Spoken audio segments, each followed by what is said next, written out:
inviting me to this great event. It's also been my privilege and honor to share this virtual platform with Dr. Niza, and also especially with Ain, one of my supervisor during PhD study. So in this second session, I would like to share with you all about an overview of LC-MS-based metabolomics workflow.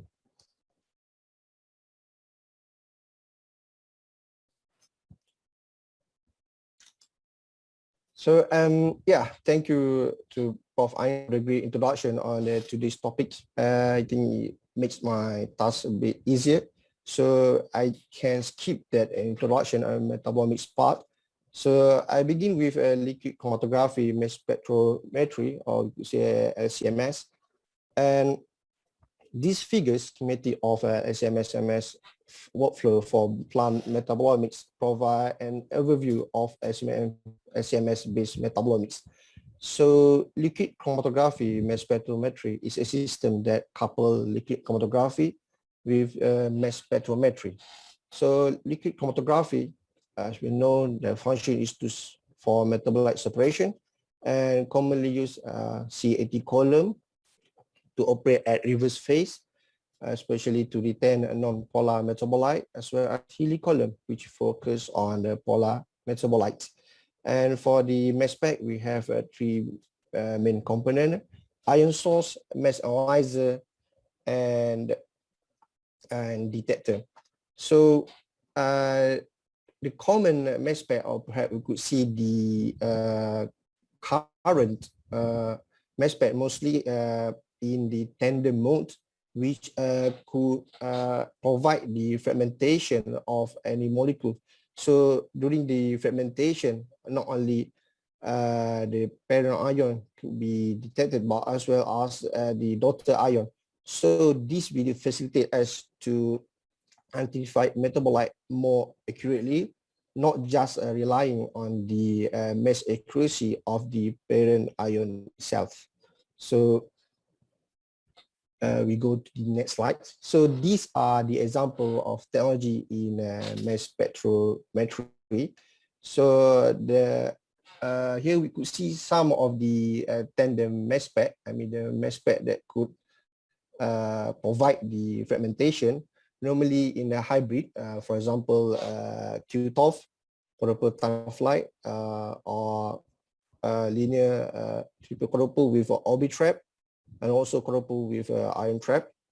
And also there's a tandem of triple Q, triple quadruple, which are more reliable in order to run targeted analysis. Let's say we like to quantify metabolites. So the information that can be used not only at parent ion, but also at daughter ion. So this allows us to not to measure, but to identify and accurately measure the metabolite concentration in any samples. So for the cutoff, which have higher resolution, more accuracy, normally being used for the metabolomics, untargeted metabolomics or metabolite profiling. So here we go to the next slide. So as being shared by Prof. Ain previously, to the metabolomics have two parts. So untargeted metabolomics, or sometimes being known as a metabolite profiling, as well as targeted metabolomics, when we say metabolites quantification. So these are the examples of the metabolomic framework which have been conducted on the microorganism, which employ both untargeted metabolite profiling and also targeted metabolite profiling, which focus on the organic acids. So this means that both framework can be conducted on same samples, and sometimes it might correlate each other. Let's say in this study, when the study tried to quantify the organic acid production from a microorganism, later the study tried to investigate the changes that cause different organic acid secretion. So that goes to the untargeted one, in which we like to investigate what metabolism being perturbed or under different conditions, which cause different secretion or expression of organic acids. So we go to the next slides. So type of sample for CMS metabolomics. So besides microorganisms and plants, also study done on fish, as shared by Prof. Ain. So more oriented either focusing on certain organs like spleen, or maybe as a whole body. There are also studies that focus on using clinical biological fluids, so normally known as metabolomics. And the study use either urine, most study use focus urine and also serums.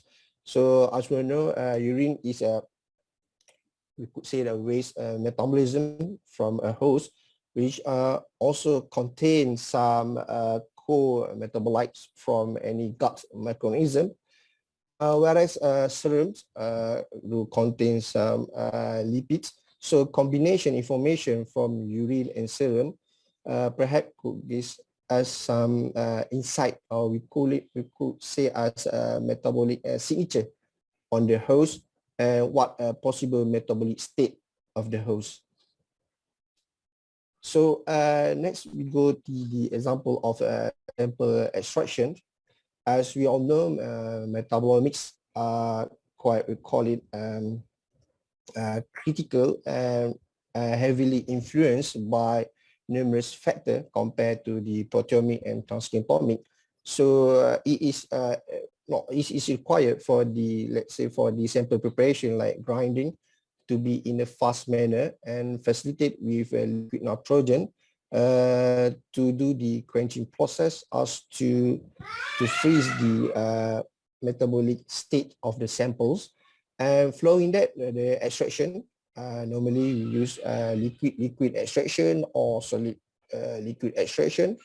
Some use Sohlet and even SPME. So for the experimental designs in doing metabolomics, this is quite a crucial, and a standard guideline have been proposed within the field on how to design the experiment in doing the metabolomics. So for the biological, there are several replicates, perhaps we could say, terms known as biological replicates, technical replicates, and as well as analytical replicates. So for biological replicates, the sample preparation are prepared from independent source. For example, we study on polygonal miners, so it's a species, but the preparation perhaps from a different source. Perhaps we study on the phenotypes, let's say pegaga, red pegaga or green pegaga, for example. So that each phenotypes, the source is different. So similar with microorganism, the culture of bacteria or the fungus. So it's from a different cultivation flux. So that's what we call it a biological replicate. So indeed the preferred number of replicates, biological replicate, say more than 3, but it is highly advanced at the number of replicate, the size is 5. And for population study, not much standardized way. Perhaps there is a calculation normally known as power calculation, but most previous study, normally the sample size, they begin with n more than 300. So these are the examples of biological replicate. Let's say for the fungus species undergo different treatments, control versus treated. So for the each group, let's say control, we have 5 biological replicates, and treated 5 different biological. And also for the population studies, let's say individual of within the age group or range with a genetic diagnosis, for example, men versus women. So we have a population size of about 300. So that's for biological replicates. So what about technical replicates? So compared to the biological replicates, technical replicate involve independent performance of the complete analytical process. So as being discussed just now, for the biological replicate, so it's from an independent source. Let's say mice from undergo same treatment, let's say treated with some natural product that we would like to investigate how it affect the mice. So each mouse considered as one biological replicate, so the total number, the size is 3. Whereas for technical replicates, so it's from the same source from the one biological samples, but rather being processed or prepared in an independent way, means that got 3 technical replicate, but the biological replicate is considered 1. So it's just like one biological replicate with 3 technical replicate. So we go to the next slide. So another important point in experimental design, so the introduction of the quality control, or we could say a QC. So the quality control QC is a pool sample from all biological replicates in a given study, whether it's a treated or non-treated, whether it's a different phenotype, red versus green phenotypes or different ages. So how we prepare this pool QC? So we collect a small volume of each biological replicates, regardless what the treatments or what the groups are, and mix in homogeneous pool sample. So we prepare the replicate, and this pool sample, pool QC, which known as a QC, the important is to highlight or to show the robustness of our system. In this case, the LCMS system. It has a same function with a technical replicate, which show how it consistent from each run to each run. Perhaps we say the reproducibility and also the robustness of the system. So as shown here in the figure, the PCA, see the QC had been call it cluster in a group, like the robustness of SMS-based system that been used, which show no significant variation of due to the system itself. So that's for experimental designs. So when we run a sample and obtain data from LCMS, so one could expect the output in the output in 3 forms. So first, it is a chromatography, which have intensity and also retention times, and also the mass spectra, list of mass spectra. So here we could say even at 0.9 minutes peak with intensity about almost to 10 to the power 5, number list of mass spectrum available. So this data could be projected in the 3 axes. So MZ value, intensity, and also retention time. So one could imagine this is from a sample, one sample, but how we gonna to compare from one group to another using this input? And even that each group have, let's say, 5 biological replicates. So how we could compare 10 replicates or 10 samples using the input. Hence, we need to generate data metrics. So we need to transform all these 3 inputs, retention time, intensity, and MZ value, into a data metric. So in preparation for statistics, this conversion is necessary. So the basic transformation of this CMS data input in data metrics commonly involve 3 steps. First, peak picking. Second, alignment across all the samples. So this is important for SMS system to be highly reproducible and robustness, as well as the last one, the algorithm, to combine first the charge state, the isotopes, either got a dark, and also the ion clusters. And the available software for this data transformation in forming data metrics, according to vendor, there's a Porphyrosis under Brookers or Messling under Waters.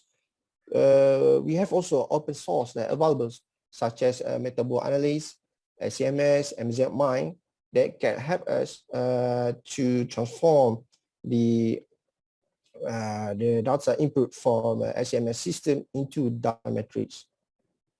And yep, we go to the next slide.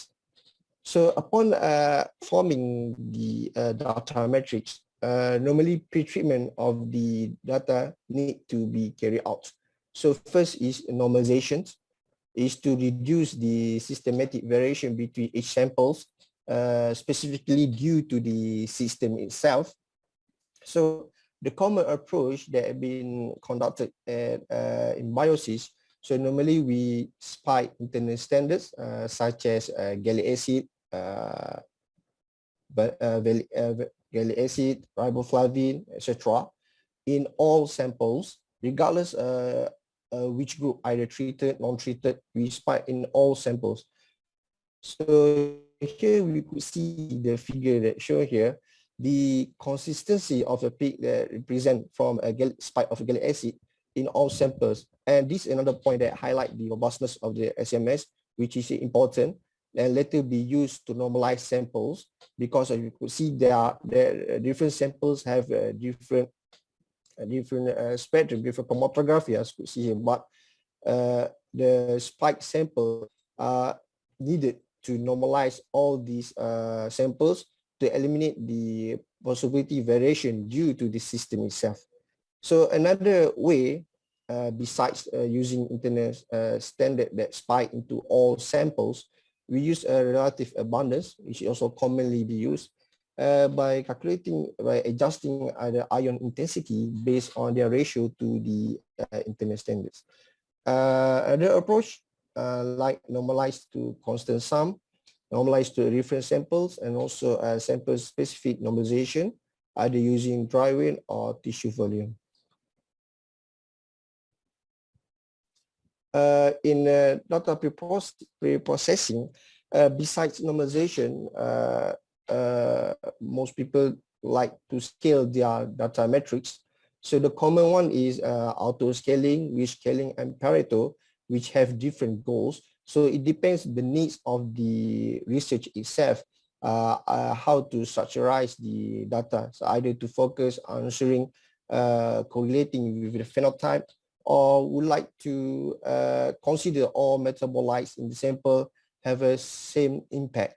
So it depends on the needs of the research or the study. So yeah, we go to the next slide.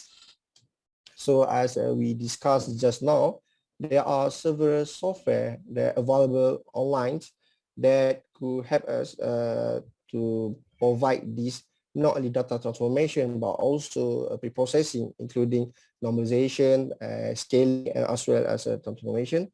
So among them is Metabolomics, MZMine, MS DAL, SMS, and etc. So the common data input, perhaps you could see the universal one, commonly accepted in most open source software like MZSML or NetCDF. So these are the common data input that accepted by open source, meaning that if we running our sample, regardless using a different vendor, either Waters, perhaps if you like to use this open source, perhaps we need to transform or need to provide the data in this kind of format. So we go to the next slides. Here I would like to share you a bit detail on one of the popular open source software for the metabolomics, known as Metabolomics. Here's the link. So it's a popular choice together with SMS, Syncapi, MZMind. And the first version of Metabolomics was focusing only data normalization and statistical analysis, comprising univariate and also multivariates. Later, they start to develop and I think now it's up to version 5, if I'm not mistaken. So the current metabolomics could support functional analysis for targeted metabolomics, not only to have a raw spectra as an input and to transform it to data metric, but as well as for functional analysis for targeted metabolomics, and also integrated with other omics such as transcriptomic, genomic, for the interpretation of the global metabolomics data. So once we have the data metrics and we already pre-process the data metrics, so most metabolomics works, they do it in a comparative manner, meaning that there is let's say there is a pairs group or pair samples, for example, wild type versus targeted mutagenesis, or one phenotype to another, red versus green, or different ages. So indeed, metabolomics could be performed as like profiling, but when we do it in a comparative way, it gives us more insight what possible changes happen in the cells when undergo certain perturbation or certain factors. So normally for comparative metabolic analysis, univariates and multivariate analysis are being used. So for univariates, perhaps we could say statistical analysis are commonly used, similar with other kind of method designs. So among them are like pair t-test, fold chain analysis, also even ANOVA. So the tests are used to find the significantly different metabolites in both unpaired or paired study in a comparative manner. And p-value are commonly used for assessments coupled with false discovery rates. And for multivariate analysis, so in contrast to univariate, the analysis consider the combinatorial effect of the multiple variables. So it could be categorized into two, either unsupervised and supervised technique.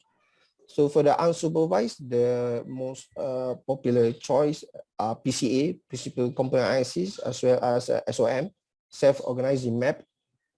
And for the supervised, the method uses label information to construct a model. And one of the popular ones is a partial square discriminant analysis, also random forest, as well as vector machines. Normally for the supervised analysis, for supervised approach in multivariate analysis, normally related to the model building. So cross validation and permutation tests need to be carried out to ensure the generalizability of the constructed models. Dr. Arif, Yep. Only 3 minutes. Okay. Thanks, Dr. Anggi. So here I share a bit on some of the work from Metabolomics group, let's say on the principal component analysis. So this study investigate between wild type and mutant. So here we could see the wild type and mutant being clustered into two, as explained at the first species. So similar with another study conducted from Metabolomics group on the Weardilla tribulata leaf. So you could see the separation between soil and leaf litter in the first species. So here what we could explain, or what perhaps the input what we could get. So we could see about 67 of metabolite, detected metabolite, contribute or involved in the differences between soil and leaf litter, whereas another 30% perhaps could involved in explaining between soil lifter with a leaf. So this how PCA being used. So it's try to localize, to group the sample. What is the common ground between them? So another one is the supervised one, PLSDA. So normally being employed to discriminate, to find the metabolite that cause the differences between groups. For example, another study from metabolomic groups, which investigate the differences between control and treated. So here from the PSDA, we could determine or pinpoint which metabolite, as indicated in the red, that cause significant difference between the control and compared to the treated one. So these are the examples of the approach, multivariate analysis, which help us not to identify significant metabolite, but as well to find biomarkers in studies. So there's also a study that employ OPLSDA and try to correlate what metabolite being upregulated at one end and what metabolite being downregulated in another end. So once we knew the list of MZ value that show that changes between a study group, normally we like to know what are these metabolites. So the identification is crucial and so necessary. So there are several online database that commonly being used in Metabolomics for metabolite identification, which include Medlin, which get the most analysis using standard using QTOF. Also got mass bank, we cover different kind of instrument, including QTOF, ion trap, and etc.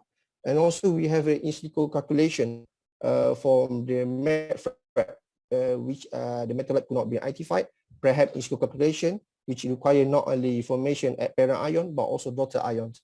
So bear in mind, as been shared by the first speaker, that not all metabolites could be annotated, as being shown here. So there are many unknown metabolites that are yet to be discovered. And as with the improvement of the mass spec, with the increase of high sensitivity, more unknown metabolites will be explored, especially in our region, Southeast Asia, which live with biodiversity. So many exciting high prospect compound could be yet to be known. So there are different level of metabolite identification. I will share you the slide, the formats. So it's according to the metabolite initiative, standard initiative. And yeah, for the targeted metabolomics, as been shared in the first slide. So it's more direct, just to quantify metabolite, in which the output we know the expression, the level of metabolite from one sample from one group to another. So first, the basic principle is first we need to have a standard, the target the metabolites, and try to optimize the best approach to have the good spectrum, and later to develop standard curve. So normally in analytical journal, they also require the limit of detection and limit of quantification for this type of analysis.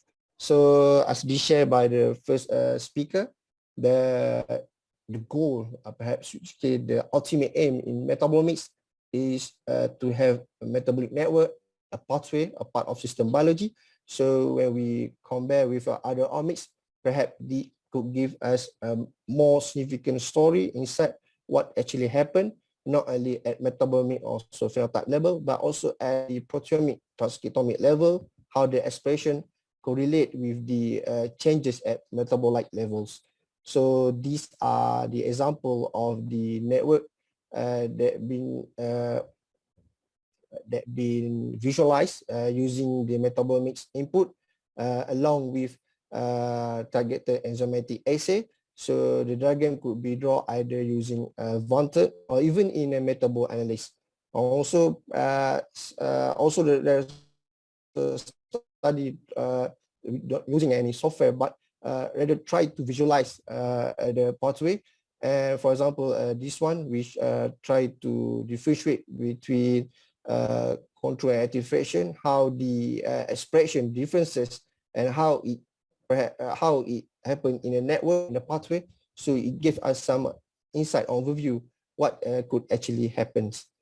So the take-home message, I'm sorry for taking a bit time. So as being discussed just now, metabolomics, they have two main parts, untargeted and targeted metabolomics. And the experimental design is crucial, is important. Number of biological replicate, as well as technical replicate, and also QC.